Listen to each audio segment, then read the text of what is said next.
Mga tol, eto matindi. May mga nakita na hinihinalang nagsisimula na ng istruktura ang China dito sa Scarborough Shoal. May mga namataan kasi ang MDA, yung Maritime Domain Awareness Flight ng PCG, mga tol. Dito sa may Bajo de Masinloc o dito sa may Scarborough Shoal, may mga nakita sila doon na parang mga pundasyon na. Parang may mga itinatayo na. No? So alamin natin to mga tol, bigyan natin to ng reaksyon and commentary. Bago natin to simulan, syempre huwag niyong kalimutan mag-subscribe, click nyo na rin ang notification bell kung bago ka pa lamang dito sa ating YouTube channel. At kung ikaw naman ay nanonood sa ating Facebook page, syempre huwag niyong kalimutan mag-follow and like po dito sa ating page. Maraming salamat sa mga bago nating taga-subaybay. Okay, huwag na natin patagalin pa, panoorin na natin to mga tol mula rito sa PTV Philippines. May mga hinihinalang struktura na gawa sa kahoy ang namataan sa Maritime Domain Awareness o So, take note ito'y hinihinala pa lang. So, hindi pa confirmed. Ito'y alleged, no, mga construction o mga structure na sinisimulan dito sa may Bajo de Masinloc. Nakita to mga tol doon sa may Maritime Domain Awareness. Nagpalipad tayo ng eroplano at namataan natin yung mga bagay na ganyan dito sa may Bajo de Masinloc. may mga hinihinalang struktura na gawa sa kahoy ang namataan sa Maritime Domain Awareness o MDA flight ng Philippine Coast Guard sa Scarborough Shoal.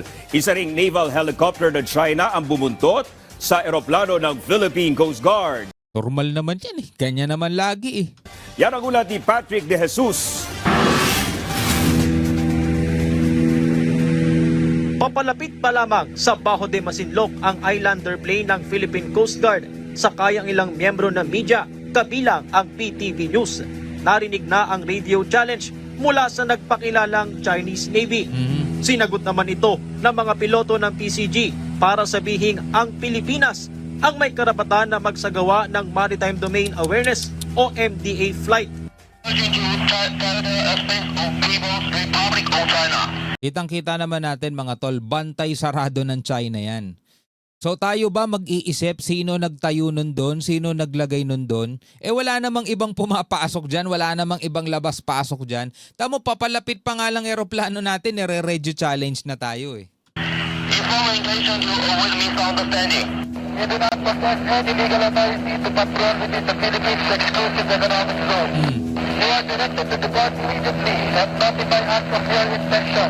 Sunod namang nakita ang pagpuntot ng isang naval helicopter ng China pero hindi na ito lumapit Oo, malayo layo. sa eroplano ng PCG. Sa kabila nito, naipagpatuloy ang MDA flight na nakalipad hanggang sa ibabaw ng mismong bahura ng Scarborough Shoal. Nice, talagang nakalapit. Hindi gaya sa mga nakalipas na pagpapatrolya, walang barko ng China sa loob ng lagoon. Pero nakaharang muli sa entrada ng bahura ang inilagay na floating barrier ng China. Diyan dati pumapasok, entrada, yan yung entrance. Dito dati nakakapasok yung mga mangingisda natin. Tapos napupunta sila rito sa mismong lagoon, etong loob na yan. Sagana yan mga tol sa isda. Sobrang yaman yan mga tol sa isda. Noong mga panahon na yon, eto'y fishing ground o traditional fishing ground ng iba't ibang mga bansa, not just only the Philippines mga tol, maging China, maging Vietnam, nakakapangisda dito. So malaya makapangisda dyan mga tol. Sad to say, nung 2012, nung nagkaroon nga ng standoff dyan ang Pilipinas at saka China, nagkasundo na parehong aalis. Pero hindi umalis ang China. Pag alis ng Pilipinas mga tol, ayan na. Lalo silang nagpapunta ng mas maraming barko para sakupin na mismo yung lugar na yan. At mula noon mga tol, 2012, magpahanggang ngayon, 2025, hindi na nakakapasok dyan ang mga mangingisdang Pilipino. Wala nang ibang nakakapasok dyan kundi China lang. Sila lang din ang nanghuhuli ng isda dyan. Yung ibang isda pa nga nahuhuli dyan, binibenta sa atin mga tol. O diba? Nakakatawa na nahuhuli sa loob ng exclusive economic zone natin na ibebenta pa sa atin. Aba, iba ang klase, diba?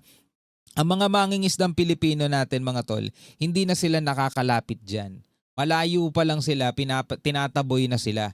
Kaya ang bilang suporta dyan ng ating gobyerno, mga tol, yung BFAR natin, nagbibigay sila ng mga subsidy, tulong sa ating mga mangingisda, minsan groceries, di ba? Madalas mga krudo para mabawasan naman ang gastos ng mga mangingisda. Kasi ayon sa report, di ba? Ang mga mangingisda dyan mga tol gumagamit ng 10 hanggang 20,000 para lamang makapalaot dyan. Magtagal sila dyan ng isa hanggang 2 linggo mga tol.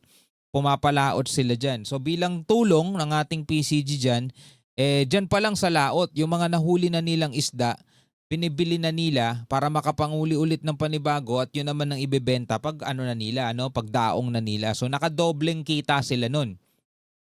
Not before, hindi katulad dati na kung ano lang yung mahuli nila, iuuwi muna nila yun, ibebenta, tapos babalik ulit sila rito. So para bawas gastos na, 'di ba? Diyan pa lang sa dagat binibili na. Ang problema, 'di ba, pati yung mga ganong klaseng humanitarian mission tinataboy pa rin binabangga, nakakaranas ng mga water cannon. Ganon sila katindi mga tol. O panoorin pa natin. Nakaharang muli sa entrada ng Bahura ang inilagay na floating barrier ng China. Mapapansin naman ang mga hinihinalang man-made structure na gawa sa kahoy sa loob ng Baho de Masinloc So eto yung mga nakita. na idineklara kamakailan ng China bilang nature reserve. So baka nagsisimula na sila mga tol. Diba? Nagtatayo na sila mga tol ng mga maliliit na structure muna. Katulad nung ginawa nila doon dati sa dating maliliit na structure lang tapos later on naging isang massive artificial island na may mga malalaking building sa loob. Diba? Baka ito rin yung plano nila ngayon. De Masinloc na idineklara kamakailan ng China bilang nature reserve. Sa labas ng Bahura, nakapaligid ang mga barko ng China Coast Guard kasama ang Chinese Maritime Militia vessels. Nakita rin natin mula rito sa MDA flight yung mga dinideploy na barko ng PCG at UR sa Baho de Masinloc para umagapay sa mga bansang Pinoy na naghahanap buhay sa West Philippine Sea. Nagpapatuloy sa lugar ang kadiwa ng Bagong Bayaning Mangingisda o KBBM program. Ito, humanitarian mission to ng ating gobyerno para sa ating mga bagong bayaning mangingisda. Kung saan nagbibigay ng ayudang krudo at grocery packs sa mga mangingisdang Pilipino. Yan, ito yung sinasabi ko kanina na tulong ng gobyerno sa mga mangingisda. Nakadeploy rito ang isa sa pinakamalaking barko ng PCG Teresa na Magbanwa. BRP Teresa Magbanwa kasama ang 44-meter vessel na BRP Cape San Agustin. Katuwang din dito ang 6 na barko ng BIFAR at ang fishing carrier MV Pamama Lakaya. Mula sa West Philippine Sea, Patrick. So eto mga tol, nakita natin napakalaki niyang Scarborough Shoal na yan. Tulad nga nung sinabi ko kanina, dati malayang nakakapangisda dyan ang iba't ibang mga bansa. Pilipinas, Vietnam, China. Ngayon kasi sinakop na ng China yan mga tol. Di natin alam kung nakakapasok pa dyan ng Vietnam. Siguro hindi na rin. Pero tayo mga tol, bilang tulong nga ng ating gobyerno sa mga mangingisda natin is dun pa lang mga tol sa laot. Kasi syempre kahit papano naman may nahuhuli pa rin yung ating mga mangingisda dyan. Hindi na nga lang katulad nung dati na talagang sagana sa nahuhuli. Kasi nga sagana sa isda yun Yung Baho de Masinloc mga tol, yung loob nun, yung lagoon doon, sagana sa isda yun. Dati talagang maraming nahuhuli dyan. Pero ngayon, dun na lang kasi sa labas. Di na sila nakakalapit doon. Actually, talagang tinataboy nga sila dyan pinapalaya sila Kaya bilang tulong na lang ng gobyerno is may mga tayo, may mga subsidy tayo dyan.